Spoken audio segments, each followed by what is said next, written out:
আসসালামু আলাইকুম। আজ আপনাদের সাথে একটা মজার ইয়ামি একটা ভর্তা রেসিপি শেয়ার করব। সত্যি আমি প্রথম বানিয়েছি, কিন্তু এতটা যে টেস্ট হবে আমি সত্যি ভাবি নাই।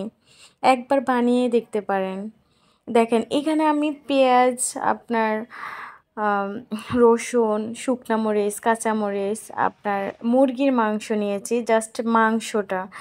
তারপর আদা নিয়েছি, রসুন নিয়েছি। এগুলোকে আমি জাস্ট আপনার কেটে ছিলে, এটা তো বুঝতেই পারছেন। এগুলোকে নিয়ে আমি চুলায় বসিয়ে দিয়েছি। আর এখানে একটু আমি সরিষার তেল ব্যবহার করেছি। আপনাদের সরিষার তেল যদি বাসায় না থাকে তাহলে সাদা তেল বলেন বা সয়াবিন তেল বলেন, ওইটা আপনারা ব্যবহার করতে পারেন। ওইটাতে অনেক টেস্ট আসবে। এমন না যে শুধু সরিষার তেলে টেস্ট আসে, যে কোনো তেলে এটাতে টেস্ট আসবে। তো এখানে আমি কিছুক্ষণ কষিয়ে নিয়েছি, তেল দিয়েছি, আমি কিছুক্ষণ কষিয়ে নিয়ে তারপর এটার মধ্যে একটু পানি দিয়েছি, যেহেতু আমি মাংস দিয়েছি আর সব কিছু তো একটু ভালোভাবে সিদ্ধ হওয়ার ব্যাপার স্যাপারও আছে, তাই না?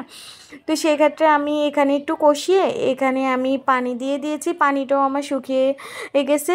যখন একটু শুকিয়ে গেছে, হালকা হালকা পানি আসে ভেজা ভেজা, ওই মুহূর্তে আমি দিয়েছি কালো জিরা। কি বলবো ভাই, আসলে মানে আপনার এই কালো জিরাটা আপনার অন্যান্য ভর্তাকে এতটা টেস্টি করে তোলে। জাস্ট একবার এভাবে খেয়ে দেখবেন প্লিজ, অন্তত আমার রিকোয়েস্টটা রাখবেন, এই ভর্তাটা আপনারা একবার হলো ট্রাই করবেন। তো যখন আমার মনে হয় 1.5-2 মিনিট ছিল, ওইটাকে আমি তুলে নিয়েছি। নিয়ে এখন হচ্ছে যেটা, এটা শিলপাটায় বেটে নিয়েছি। এই অবস্থায় আপনারা এটাকে ব্লান্ডারও করতে পারেন। যদি আপনাদের বাটাবাটি করতে কষ্ট হয় তাহলে আপনারা এটাকে ব্লান্ডার করেও খেতে পারেন, অনেক অনেক টেস্ট লাগবে। তো আমরা হচ্ছে যেটা এটাকে বেটে নিচ্ছি। আর এখানে লবণ দিয়ে নিয়েছি, হালকা একটু হলুদের গুঁড়ো দিয়েছি কালারটা আসার জন্য। আর হচ্ছে যেটা লবণ আমি আগেই দিয়েছি, তাই এখানে আর লবণ দেওয়ার প্রয়োজন হয় নাই।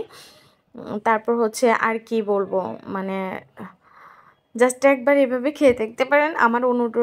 আমার অনুরোধটা আপনারা রেখে দেখতে পারেন যে আসলে আমি প্রথম খেয়েছি, সত্যি আমার এত ভালো লাগছে। শুধু আমার না, আমার বাসার সবার অনেক ভালো লাগছে। আমি এই ভর্তাটার গরুর মাংসেরও রেসিপি করছি আমার ইউটিউব চ্যানেল বলেন বা ফেসবুক পেজ বলেন, দুইটাতেই আমার আছে।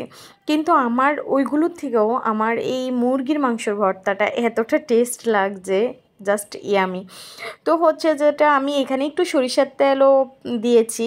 এখানে দিয়ে এটাকে একটু গোল গোল শেপ করে নিয়েছি, যাতে সবাইকে দিতে একটু ভালো হয়, আপনার দেখা গেছে যে সুন্দরও লাগে। তো দেখেন, আমার কথা বলতে বলতে আমার রেসিপিটা শেষ পর্যায়ে চলে আসছি। আজ এই পর্যন্ত। ভালো থাকবেন সবাই, আমার জন্য দোয়া করবেন। আল্লাহ হাফেজ।